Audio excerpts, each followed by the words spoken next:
বৃহস্পতিবার সন্ধ্যায় জম্মু অঞ্চলে পাকিস্তান সেনা হঠাৎ করে গোলাবর্ষণ ও ড্রোন হামলা চালায়। এর জবাবে ভারতীয় সশস্ত্র বাহিনীও কড়া প্রতিক্রিয়া জানায়। প্রতিরক্ষা সূত্রে জানা গেছে, পাকিস্তানের একাধিক ড্রোন ও রকেট হামলার চেষ্টা ভারত সফলভাবে প্রতিহত করেছে ভারতীয় বাহিনী। এই পরিস্থিতি কাটতে না কাটতেই রাজস্থানের জয়সলমীরেও এই হামলা চালালো পাকিস্তান। তবে সেই চেষ্টাও ব্যর্থ হলো। Bharat Pak fighter jet F-16 আকাশেই গুঁড়ি দিয়েছে বলে জানা গিয়েছে। অন্যদিকে প্রতিরক্ষা তরফে জানানো হয়েছে, জম্মুতে যে হামলা চেষ্টা করেছিল পাকিস্তান তাও ব্যর্থ হয়েছে। জম্মুর বিমানবন্দর টার্গেট করলেও তা গুঁড়িয়ে দিয়েছে ভারত। এখনো অবধি কোনো ক্ষয়ক্ষতির খবর নেই। সেখানেও ফাইটার জেট F-16 দিয়ে হামলার চেষ্টা করেছিল তারা।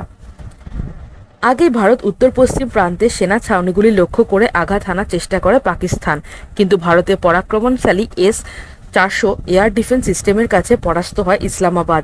কোনো ক্ষতি করতে পারেনি ভারতের।